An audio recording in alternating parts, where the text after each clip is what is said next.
Selamat datang di X Undercover. Channel ini merupakan perbincangan antara Dr. Jaya dan Pak Franky yang bertujuan untuk edukasi serta menceritakan pengalaman Dr. Jaya sebagai ahli forensik dan patologi. Sekedar informasi terkait jadwal tayang X Undercover yang akan tayang setiap hari Senin, Rabu, dan Jumat. Maka dari itu, untuk mendukung channel ini agar selalu memberikan tayangan yang informatif dan edukatif, kalian bisa dukung kami dengan cara like, comment, subscribe, dan share. Dan selamat menonton! Jualan apalagi ngejelek-jelekin orang. Iya, ngerti. Nah, Ya. karena urusannya kita di dokter tadi ngomong ke situ, saya baru ingat, oh iya dokter tuh sempet ada, aduh, makanya jadi orang ngetok susah deh dok, jangan. Oke, terus Iya. dok, jadi si kelalaian tadi itu mengakibatkan juga bisa ada tuntutan tuh dok ya, Ya. walaupun tidak disengaja. Saya mau kasih tahu, nih ada kejadian beneran nih, ini kejadian beneran juga. Jadi kejadian tanpa sengaja nih ya begini. Jadi ada sepasang suami istri datang ke dokter karena istrinya sering mual, nggak Ya. enak perut, dia mungkin sakit mah kali. Diantar sama si suami. Terus dokternya bilang, saya periksa deh bu ke sebelah sana. Dia pikir sakit makan. Begitu diperiksa dokter, kenapa kok rasanya aneh. Begitu di USG ternyata rahimnya membesar. Dan akhirnya dokternya bilang, saya periksa kencing ya bu ya. Periksa kencing, periksa kehamilan, ternyata hamil. Dari gambaran USG, dokter menduga kira-kira kehamilannya 8 minggu, 2 bulan. Bu, saya udah tahu, confirm, ibu pakai baju deh. Saya mau nulis sebentar. Nah, waktu dia mau nulis itu dia ketemu sama suaminya. Ini suaminya loh. Dia bilang, Pak selamat Pak ya, Bapak sekarang akan jadi ayah. Si Bapak kaget, tapi terus dia tanya, berapa bulan dok? 8 minggu katanya. Itu antara happy sama kagetnya tuh mana yang lebih gede dok? Ya nggak tahu, dokternya nggak peka kan, nggak tahu. Dokternya habis itu dia nulis kan. Udah selesai. Tahu nggak Franky? 2 minggu kemudian datang pengacara, si dokternya digugat ganti rugi. Sama si pengacara. Pengacara siapa? Pengacara dari si istri. Jadi rupanya ceritanya suami istri ini dia memang suami istri, tapi si suami ini sedang tugas belajar ke luar negeri. Baru balik seminggu sebelumnya. Istrinya hamilnya 8 minggu. Pakai WA kan bisa dok bikin hamil. Iya berarti kan pada waktu itu Tiki belum sampai ke sana. Jadi berarti kan ada investor luar. Gara-gara gitu istrinya dicerai. Nah, dicerai itu si istri mengalami kerugian. Kerugian kenapa? Karena biasanya dikasih uang jajan, tidak dikasih uang jajan, uang belanja kan? Ya. Itu diminta sama pengacaranya ganti rugi. Kehilangan uang belanja selama sekian puluh tahun. Itu dihitungnya tuh dari sekarang sampai masanya umur berakhir. Umur berakhir dari mana? Dari usia harapan hidup. Oh. Jadi sekian puluh tahun tuh si dokter harus ganti rugi karena dia nggak dapat itu. Yang kedua, gara-gara dia jadi janda, dia diceraikan, itu adalah kerugian berikutnya. Itu kerugian yang harganya sekian miliar. Waduh. Dan pada waktu itu mau dicoba diselesaikan secara keluargaan itu, kita nggak bisa bela dokternya. Kenapa? Ya tadi salah ngasih informasi kan dok. Nah, walaupun suami sekalipun, kita tidak boleh buka rahasia si istri. Terus kemudian dokter-dokter yang saya ceritakan kejadian itu, dia tanya, jadi mestinya dokternya gimana sih? Masa kita mesti selalu nutup-nutupin apapun dari suami dan istri? Enggak. Prinsipnya utama dan rahasia kedokteran dan rahasia itu rahasianya si pasien. Jadi nggak boleh dibuka ke orang lain kecuali pasien yang ngizinin. Jadi yang harus dilakukan kamu sebagai dokter adalah begitu tahu seperti itu dia harus ngomong sama si istri. Bu, ibu hamil 8 minggu. Kalau seandainya suami ibu nanya, boleh nggak saya kasih tahu? Kalau istri bilang, jangan dikasih tahu dok, nanti biar saya sendiri yang kasih tahu. Udah Buat selesai. surprise gitu ya. Iya, tapi kalau dokternya nggak ngomong kasih tahu itu bukan rahasia. Dan bukan rahasia itu bisa digugat secara hukum. Baik perdata maupun pidana. Jadi Pidananya apa? 9 bulan penjara membuka rahasia, Franky. Jadi jelas di sini kan dok, yang namanya rahasia itu baik sengaja maupun tidak sengaja itu nggak boleh. Nggak boleh. Makanya dokter harus aware karena itu prinsip utama dari seorang dokter. Dia tidak boleh cerita diagnosis pasiennya kepada siapapun kecuali tanpa izin dari si pasiennya. Karena itu ada di dalam sumpah dokter tadi. Sumpah dokter dan ada di dalam hukum. ada pasal 322 KUHP. Ya. KUHP nih, Kitab Undang-Undang Hukum Pidana. Barang siapa yang oleh jabatan pekerjaannya dilarang untuk membuka rahasia dan dia membuka rahasianya, dia bisa dipenjara 9 bulan. Bisa dipenjara 9 bulan. Artinya bisa atau boleh juga enggak lah ya. Ya tergantung dilapori apa enggak. Itu kan biasanya dilapori apa enggak. Tapi di Undang-Undang Kesehatan yang baru ya, yang baru itu yang dari 2023 kemarin, nomor 17, itu juga ada. Masih tetap ada. Ada. Jadi dia bisa minta ganti rugi, bisa juga secara pidana, bisa dipenjara dokternya. Jadi dokter tuh tidak akan buka rahasia sampai kapan. Dok, ini saya mau konfirmasi dulu, Dok. Yang 6 sifat yang utama tadi masalah Sumpah Dokter ini universal, internasional. Seluruh dokter-dokter sedunia ini mengikuti istilahnya ketentuan yang sama tadi, 6 tadi, Dok ya. Itu asalnya dari WMA, World Association of World Medical Association.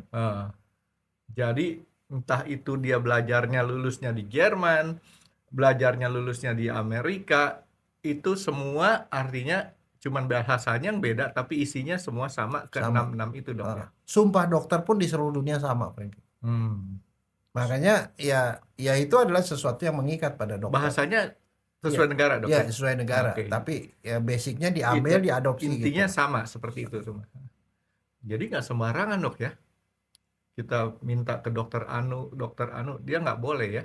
Nggak boleh. Jadi makanya biasanya kalau misalnya soal rujuk deh, pasien ini diobati sama saya, tiba-tiba dia mau pindah ke dokter itu, ya dengan nggak serta-merta dia bisa dapat. Pasiennya minta saya suruh nulis ini, nah ini dibawa sama pasiennya ke sana. Itu pidana ya, Dok ya. Pidana dan perdata. Perdata artinya ganti rugi. Kalau pidana tuh penjara. Kalau pidana kan nggak perlu ada orang ngadu, Dok ya. Enggak. Kalau perdata. Enggak, pidana bisa ada yang ngadu, dia enggak, tergantung uji pasalnya. Tergantung pasalnya. Tapi yang perdata itu kalau ada kerugian. Repot juga, Dok ya, jadi dokter ya. Oh, iya. Nah sekarang kau bayang hal kecil, Franky, yang buat yang namanya masalah rahasia itu nilainya buat setiap orang beda. Kalau misalnya contoh Franky, kalau Panu, saya bilang Panu nggak ada masalah, karena nggak ada apa-apa. Kepentingan kamu Panu tuh sowot gitu loh. Ya malu juga, Dok, masa udah cuman malu tingkat kebersihan begini. Tapi kebayang nggak misalnya ya, sekali waktu ada seorang dokter nih ngomong di lift, gua sakit, cantik ternyata Panu juga. Siapa? Artis A. Ada orang dengar, keluar di medsos. Menurut sumber yang dapat dipercaya, si artis ini ternyata Panu anak. Artis itu sudah neken kontrak sinetron. Iklan sabun. Susah, Dok. Episode 20 episode, baru 2 episode, gara-gara berita itu dia bilang, waduh bikin malu. Dibatalkan. Hilang 18 episode, 1 episode 10 juta. Kerugian kan? Bisa digugat gak? Gara-gara Panu. Ya bisa lah. Bisa, tapi itu kan enggak, tapi kan makanya itu kan tergantung orang. Tapi kalau tukang beca misalnya, barangkali nggak, mohon maaf, dia bilang Panu, kenapa Panu gak apa-apa. Nilai yang jadi beda. Oke, nilai tuntutannya. Jadi maksud dokter artinya siapapun itu bisa dituntut, cuman istilahnya kalau tingkat kerugiannya seorang pekerja yang agak kasar mungkin istilahnya itu tergantung dengan pekerjaannya, tuntutannya tidak sebesar daripada orang-orang yang mempunyai potensi pemasukan cukup besar dari pekerjaannya, Dok ya. Iya. Kira-kira gitu ya. Karena tukang beca juga kan, panuan juga kan istilahnya juga dia bisa laporin, enak aja gue dibilang panuan, gue bersih kok gitu kan ya. Tapi ada juga orang yang bangga loh panuan. Gimana ceritanya? Gua ada petanya nih. Iya, kita kata maksudnya nilai informasi itu bisa beda-beda gitu loh. Apalagi kalau petanya kayak peta Australia gitu ya bentuknya ya. Tapi soal panu ada panu yang bagus loh, Franky. Panunya tuh yang bentuknya seperti bertingkat-tingkat gitu loh. Panu tuh jamur kan? Jamur. Ada yang gambarnya bagus gitu loh, Franky, jadi kayak tato gitu, bagus. Bertingkat-tingkat gitu. Jadi ada orang yang dapat panu gitu dia senang begitu, bagus katanya, dia bilang. Buset. Iya, kata kamu buset, tapi buat dia tuh bagus gitu loh. Enggak kan, gatal kan panu ya, Dok ya? Sama aja seperti kayak ini loh, Franky, codet nih, jaringan parut. Buat orang normal kan jaringan parut bikin gue jelek. Mm-mm. Tapi kalau dia preman, jadi Hmm, jagoan dia malahan. Nih Pak Anu nih gua habis dibacok orang gitu kan. ya, ya. Jadi, tapi ya, tergantung juga sih dok. Kalau yang namanya codet itu kan satu untuk gagah-gagahan ya. Tapi di satu sisi lagi ada jeleknya juga. Berarti lu kurang jago karena pernah sampai kena gitu kan ya. Kan kalau yang kena kan saya tuh ngeliatin gini aja. Petinju yang bagus mukanya mulus. Petinju Iya. yang jago. Tapi petinju yang nggak jago bonyok udah banyak codet gitu. Nah, Tapi saya mau nanya nih soal petinju. hmm. Petinju itu sebenarnya apa bedanya sama bukan petinju, Franky? Yang Maksud profesional nih. kalau yang profesional sama amatir maksud dokter? Ya profesional sama yang amatir lah atau sama orang awam. Oh, kalau sama awam, kalau profesional sama amatir, kalau amatir itu kan dia dibedakan, dia kan ada penahan pukulan, Hmm. pakai masker gitu kan.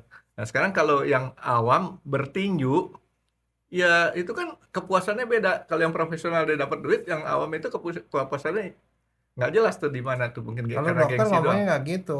Di mana dok? Bedanya di tulang hidungnya. Profesional nggak punya tulang hidung, Franky. Sini nih ya, Iya, dicabut, dipotong katanya dok. dicabut. Ini kenapa dicabut nih? Ya kalau ditonjok berdarah, Franky. Kan dia resiko kena tonjok gede karena nggak ada pelindungnya kepalanya. Ah iya, karena nggak ada Karena masker nggak ya. ada pelindungnya kan dia bisa ketonjok. Kalau ketonjok karena di sini ada hidung berdarah Hmm. dan bisa bisa bahaya. Semua dok ya, kalau yang profesional Nggak ada. dicabut, potong gitu dok ya. Ya dibuang. Jadi kalau di itu ya di sini seperti kayak jaringan lunak aja di hidung. Jadi Hidungnya gini, kalau seperti yang di ujung hidung ini kalau ya. kalau ada tulangnya ini ditinju dia itu bisa bengkok yang bengkok. Hmm, repot ya. Itu petinju seperti itu. Iya. Dan saya perhatikan juga kalau tinju kan dia tidak ngepel gini dok ya. Begini ya, dia punya sarung tinjunya. Oke dok, jadi dunia kedokteran itu di mana saja hukumnya sama tuh dok ya. Iya. Masalah kerahasiaan yang cukup lumayan bermasalah kalau kita lalai. Iya. Bukan Nah, ya. masalahnya gini, ini prinsip-prinsip yang nggak banyak orang tahu ya. Hmm. Kalau yang namanya rahasia kedokteran itu milik pasien. Jadi pasien itu berhak untuk mengizinkan siapapun untuk dibuka rahasianya. Kalau si pasiennya Pasiennya. menginginkan. Nah, Tapi kalau dokter, aha. yang dokter miliki bukan informasinya, rekam medisnya. Rekam medis itu milik pasien. Jadi nggak boleh si pasien datang dan rekam medisnya direbut, itu nggak boleh. Karena Hmm. berkas ini milik rumah sakit, Hmm. milik dokter. Hmm. Tapi isinya milik pasien. Maka seorang dokter tuh nggak boleh bilang, pasien nanya, dok sebenarnya saya sakit apa sih? Ada di sini. Tapi dokter nggak cerita, itu nggak boleh. Karena rahasia itu milik pasien. Hmm. Berarti rekam medik boleh diambil sama si pasien kan dok? Bukan, boleh ditunjukkan pada pasien. Boleh ditunjukkan, nggak boleh Dia dibawa. pasien nanya apapun, bos dokter akan berdasarkan rekam medis dia bisa kasih tahu. Keluarga pasien boleh? Nah, milik pasien doang. Bagaimana keluarga pasien? Orang pasiennya sendiri suaminya aja nggak boleh, istrinya aja nggak boleh. Kalau keluarga pasien itu hanya mendapatkan hak itu setelah pasiennya meninggal. Atau kalau dia ini pingsan si pasiennya. Kalau pasiennya pingsan, Mhm. tidak sadar, atau dia jadi mengalami gangguan mental, Mhm. gila misalnya, itu beralih ke keluarganya. Hmm. Baru beralih ke keluarganya. Tapi kalau selama pasiennya masih ada, pasiennya bilang enggak, ya enggak. Hmm. Itu yang harus di ini. Jadi nggak dengan serta-merta tiba-tiba nih pasien nih ada rekam medis, tiba-tiba suami datang minta lihat, itu nggak bisa. Kecuali pasiennya kasih izin. Oke, atau mungkin ada pertimbangan lain kalau pasiennya ngelihat malah lebih stres kayak tadi dok ya? Ya, biasanya sih kayak gitu dokternya akan bilang, semua yang saya ketahui ini saya tidak akan kasih tahu ibu. Si pasiennya bilang, ya nggak apa-apa dok, pokoknya ibu dokter kasih aja ke suami. Nah itu nggak ada apa, nggak ada masalah. Dia yang ngasih izin. Hmm. Misalnya contoh soal asuransi. Mhm. Asuransi kan pasien kalau nggak dibuka rahasia medisnya kan dia nggak dapat penggantian. Iya. Dia yang minta form asuransi, Mhm. kasih dokter, dok tolong isiin dok. Ini saya tulis apa yang ada ya, oke ditulis ya udah. Berarti izin pasien. Hmm. Tapi kalau asuransi yang bawa berkas, dok tolong isi, dia nggak boleh ngisi dokter. Hmm. Kecuali ada surat kuasa dari pasien. Nah, sekarang saya sehubungan dengan rahasia dokter ini, ada hukumnya nggak dok kalau orang mencuri rahasia tadi? Jadi kan gini, yang tadi dokter sebutkan kan itu kan pasien dijaga kerahasiaannya oleh di dokternya nih, Dokter dan rumah sakit. dokter dan rumah sakit. Sekarang karena kelalaian itu bisa mengakibatkan orang dihukum. Nah, sekarang sudah dijaga, sudah sangat strict lah ya, tapi ada mencuri. Nah, mencuri dia kena pasal pencurian. Pencurian itu 378. Oh, jadi Mencuri sama seperti kayak mencuri barang, mencuri apa dia mencuri ya sama pasalnya juga beda. curi motor juga gitu ya. Bukan Ya. membuka. Oh. Nah, dokter tuh jadi gini, rahasia kedokteran ini tidak mutlak, Frankie. Bukan mutlak harus ditutup sama dokter. Jadi Ada cara bisa dibuka. hmm, Apa? Pasien mengizinkan.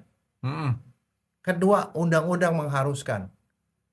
Ada wabah, hmm. COVID misalnya kemarin. COVID kan, siapa yang kena COVID langsung dilapor ke Depkes.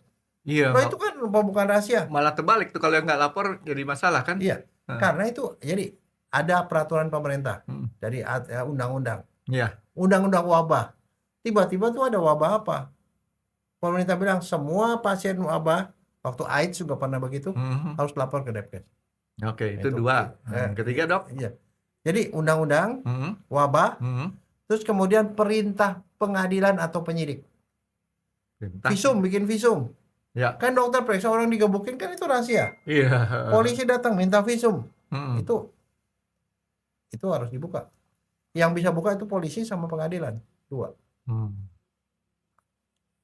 Jadi itu ya harus dibuka. Dan ada satu aturan yang baru nih ya.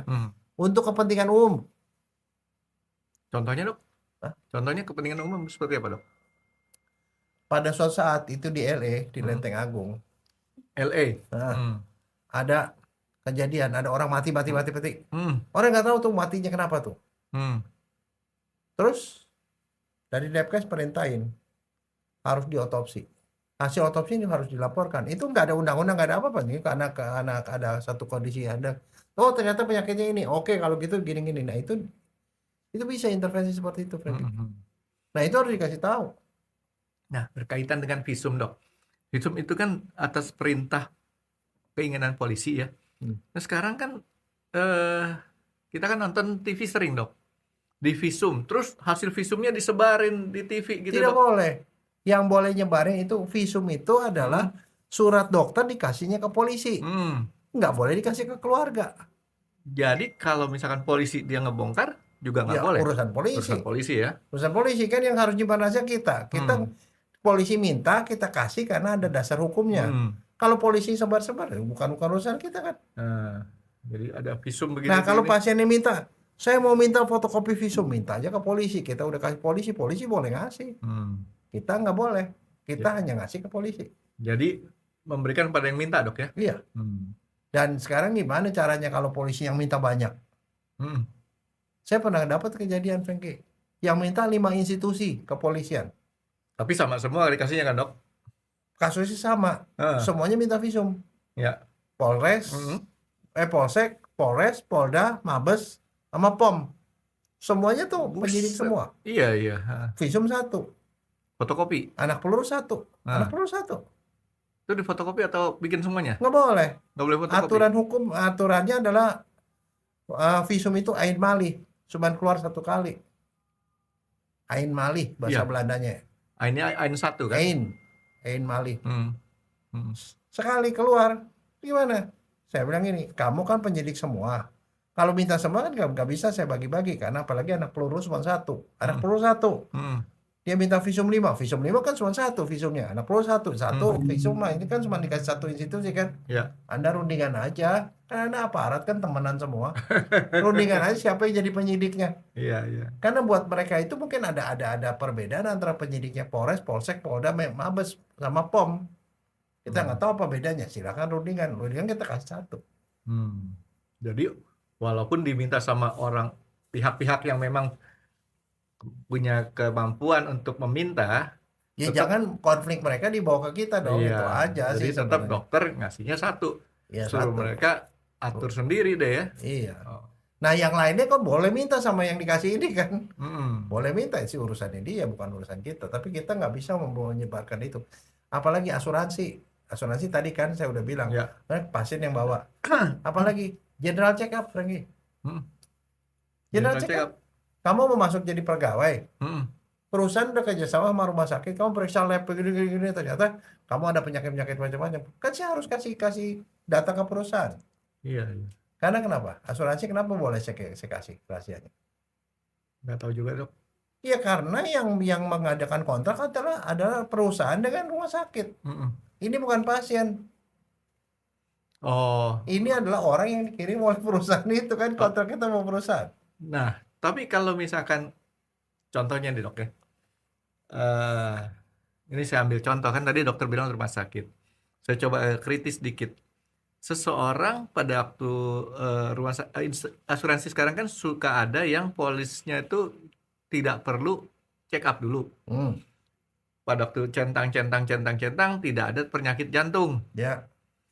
Waktu meninggal, si asuransi tanya kepada rumah sakit yang pernah berhubungan dengan pasien, nggak boleh dikasih Nggak tetap. boleh, nggak boleh. Jadi Jadi saya sendiri selalu punya kasih tahu rumah sakit untuk bikin isian asuransi, saya minta surat pernyataan si pasiennya. Tidak berkeberatan data medisnya dibuka untuk kepentingan asuransi. Surat ini akan membebaskan dokter dari pembukaan rahasia. Jadi kalau kontraknya tuh ada ngomong seperti itu, baru dokter berani ya. Ya termasuk tadi kan saya bilang, kalau pegawai dikirim ke dokter untuk periksa gini-gini, perjanjiannya adalah dokter periksa dan kemudian hasilnya dilaporkan ke sini gitu loh. Nggak ada hubungan sama pasien gitu. Ya, soalnya Tapi ada satu kondisi lain lah yang ini yang mungkin rada beda, Frankie. gimana, Dok? Dokter melanggar pembuka rahasia kedokteran tapi dia tidak dihukum. Pidananya dihapus. Contohnya, Dok?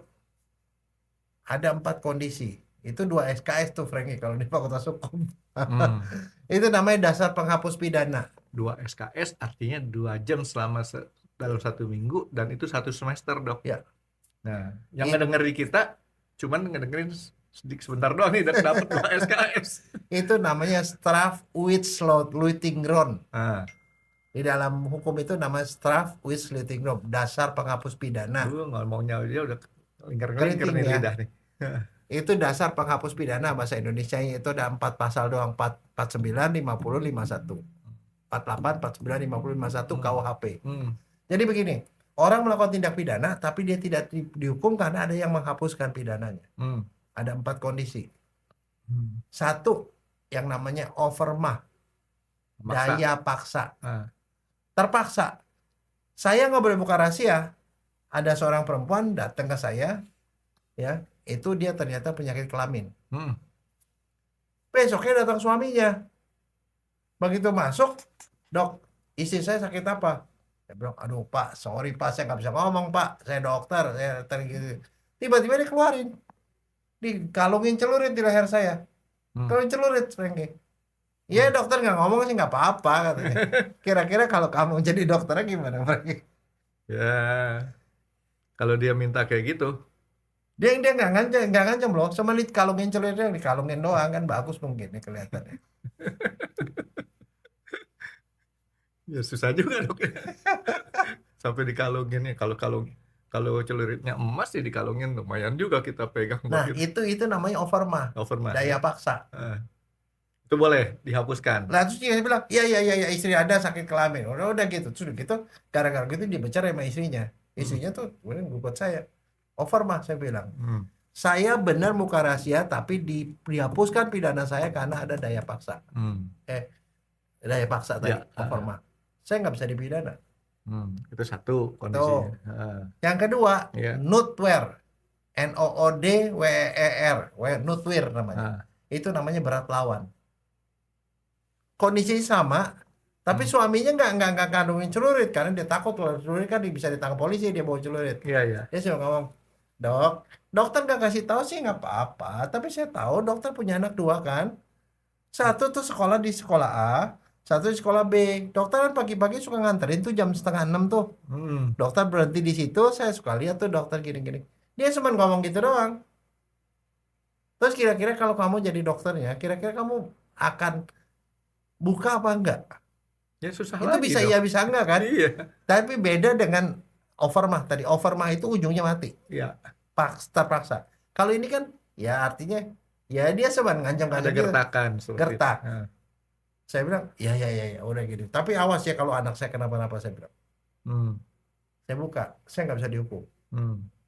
Itu Jadi ada kedua. satu ancaman dok ya. Ya, ancaman itu namanya berat lawan. Ya. Notwear itu berat lawan bahasa Indonesia. Yang berikutnya adalah melaksanakan undang-undang. Saya disuruh bikin visum oleh polisi. Ya. Saya buka rahasia, tapi saya nggak bisa dihukum karena saya di melaksanakan undang-undang. Ada pasal KUHP yang mewajibkan saya untuk bikin visum. Ya dong. Nah gitu. Apalagi tadi undang-undang wabah juga sama. Yang keempat, perintah atasan. Perintah atasan. Ya, saya nih dokter penyakit kulit. Saya praktek di rumah sakit. Pasien saya banyak semua gini. Ada pasien sakit eksim, ini. Tapi ada sekian orang yang sakit kelamin. Direktur saya nih, bos saya, direktur rumah sakit, datang. Dokter Jaya, saya mau tahu dong pasien-pasien kamu tuh diagnosisnya apa aja sih? Ya karena ini direktur. Saya kan di bawah dia. Memang dia dokter, saya dokter. Saya kasihlah perinciannya, nama si ini, sakitnya gini-gini nih. Nah ternyata sama dia diselewengkan tuh. Oke. Dia itu mau mantuan. Ada orang ngelamar anaknya, anak si direktur. Dan salah satu anaknya itu langganan saya. Sebenarnya ngarahin orang itu doang. Orang ini sakitnya apa aja sih ke dokter kulit ini? Oh ternyata ada banyak kelamin berulang-ulang nih. Gara-gara gitu nggak dijadiin menantu. Tapi kan itu cuma masalah hubungan atasan bawahan kan dok, tidak ada ancaman. Tidak ada. Tapi atasan ini memang punya hak untuk minta data itu ke saya. Seperti itu ya. Jadi Ya, atasan. jadi saya atas itikat baik mengira ini adalah urusan jabatan. Ya. Tapi ternyata itu tidak. Oke. Nah, kalau seperti itu, saya itikat baiknya seperti itu, saya nggak bisa disalahin.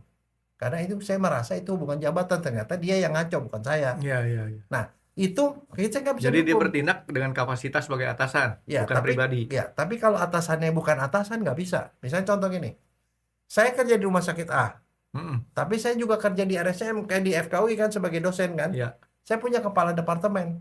Kepala departemennya adalah bos saya di kantor. Ya. Tapi bos saya itu adalah tanggung jawab saya sama dia hubungannya soal otopsi. Ya. Tidak soal pasien saya praktek. Nah dia nanya, ini kamu jadi praktek itu ada nggak pasien kamu namanya? Ada gini nih. Itu sakitnya apa sih gini? Saya kasih tahu. Itu nggak boleh. Oke. Karena itu nggak ada hubungan. Jadi yang ditanya ke saya itu nggak ada hubungan, nggak ada kaitan hubungan dengan apa yang ditanya. Walaupun sama-sama atasan. Jadi 4 ini mengakibatkan gugur ya? Gugur, saya nggak bisa dihukum. Nggak bisa dihukum ya? Jadi itu. Tapi saya cuma mau bilang bahwa sebagai seorang dokter harus menjaga kepercayaan, menjaga rahasia pasien. Kalau itu tidak dilakukan sama dokter, maka pasiennya akan kabur. Dan tidak ada kepercayaan lagi sama dokter. Gitu. Ya. Kepercayaan itu penting sekali karena pasien bisa sembuh ke dokter kalau dia percaya sama dokter. Iya betul banget dok. Jadi kita dasar saya mau ke dokter itu milih-milihnya ya. Kita lihat ini kira-kira mampu nggak nanganin penyakit saya gitu kan ya. Kalau kita rasanya nggak mampu, ya susah. Nggak bisa sembuh juga. Oke, jadi lumayan banyak dok ya. Ya. 6 saya hafalin, 4. Tapi yang 6 tadi juga mungkin udah lupa lagi sekarang nih dok. 4 sih masih ingat nih dok. Ya, nah itu kan nanti kita ngobrol sama teman kita tuh sehubungan dengan itu. Paling kurang dengan itu kayak kita udah tahu lah kira-kira secara umum tuh rahasia kedokteran tuh di mata kedokteran seperti apa gitu. Dan ini rahasia dokter ini, sumpah dokter ini berlaku universal sedunia sama. Iya. Cuman yang satu pakai bahasa Cina, satu pakai bahasa Rusia, satu pakai bahasa Jepang, satu pakai bahasa Indonesia lah gitu ya. Iya. Oke dok, menarik. Sambil ini kita tunggu deh dok kedatangannya dok. Oke. Kira-kira apa ya penjelasan dan topik yang akan dibahas oleh Dr. Jaya di video selanjutnya? Stay tune di RX Undercover karena akan ada video baru setiap hari Senin, Rabu, dan Jumat. Terima kasih sudah menonton.